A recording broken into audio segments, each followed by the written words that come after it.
ఒక చిన్న కథ. சாய்ராம் குட்டீஸ், ஓணம் பண்டிகை ஏன் கொண்டாடுறாங்கன்னு இன்னைக்கு நாம தெரிஞ்சுக்கலாம். பலி சக்கரவர்த்தி நிறைய தானம் பண்றவரு.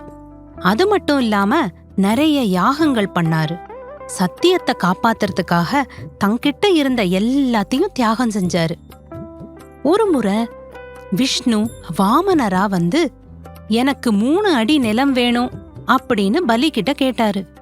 கொஞ்சம் கூட யோசிக்காம சரி கண்டிப்பா கொடுக்கறேன் அப்படின்னு ப்ராமிஸ் பண்ணிட்டாரு. அப்போ பலி சக்கரவர்த்தியோட குரு சுக்ராச்சாரியார் வந்து ப்ராமிஸ் மட்டும் பண்ணிடாத அப்படின்னு எச்சரிச்சாரு. பலி சக்கரவர்த்தி, இப்போ உங்ககிட்ட தானம் கேட்கிறவர் சாதாரண ஆள் இல்ல, அவர் ரொம்ப சக்தி படைச்சவர். அவர் வேற யாரும் இல்ல, அந்த விஷ்ணுவேதான். அவருக்கு நீங்க ப்ராமிஸ் செஞ்சா உங்களையே அழிச்சிடுவாரு.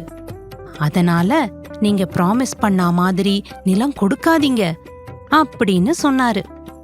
அதுக்கு பலி சக்கரவர்த்தி சொன்னாரு, குருவே, கொடுத்த வாக்க காப்பாத்தாம இருக்கிறது பெரிய பாவம் இல்லையா? அதனால நான் கொடுத்த வாக்க காப்பாத்தியே ஆகணும் அப்படின்னு சொல்லி குரு சொன்னதையும் கேட்காம வாமனருக்கு 3 அடி நிலம் கொடுக்கறேன்னு சொல்லிட்டாரு. அப்படி சொன்ன உடனே வாமனர் விஸ்வரூபம் எடுத்து ஒரு பாதத்துல இந்த உலகத்தையும் இன்னொரு பாதத்துல ஆகாசத்தையும் அளந்தாரு. 3வது அடி எங்க வைக்கிறதுன்னு கேட்டப்போ பலி சக்கரவர்த்தி என் தலை மேல வையுங்க அப்படின்னு சொன்னாரு.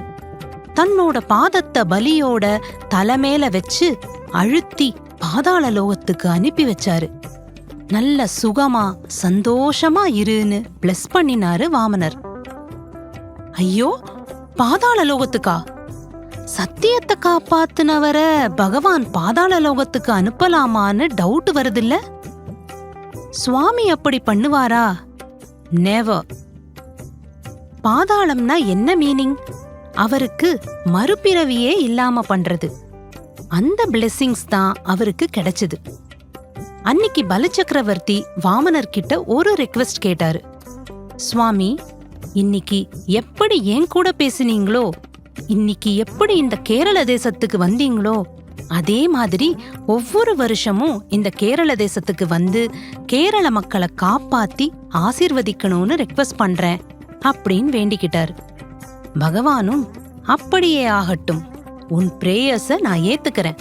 நான் ஒவ்வொரு வருஷமும் கேரளாவுக்கு வருவேன், வந்து எல்லோரையும் ஆசீர்வாதம் பண்றேன் அப்படின்னு அன்போட ஒத்துக்கிட்டாரு.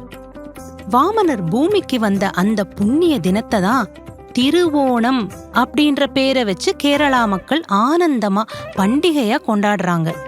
பலி சக்கரவர்த்தி ரொம்ப நல்ல புண்ணியவான். அவர் ராட்சச குலத்துல பிறந்திருந்தாலும் அவர்கிட்ட நிறைய நல்ல தெய்வ குணங்கள் இருந்தது. அதனாலதான் அவரோட புண்ணியத்தினால கேரள மக்களுக்கு இந்த ஓணம் பண்டிகையை கொண்டாடுறதுக்கான நல்ல வாய்ப்பு கிடைச்சிருக்கு. குழந்தைகளே, இந்த பலி சக்கரவர்த்தியோட கதையிலேந்து நாம என்ன தெரிஞ்சுக்கணும்? ஃபர்ஸ்ட், நாம செஞ்ச ப்ராமிஸ் படி நடக்கணும், அது ரொம்ப இம்பார்ட்டன்ட். செகண்ட், சுவாமியோட பிளெஸிங்ஸ் நமக்கு மட்டும் கிடைச்சா போதும்னு நினைக்காம எல்லோருக்கும் கிடைக்கணும்னு ப்ரே பண்ணணும். அதுதான் சுவாமிக்கு பிடிக்கும்.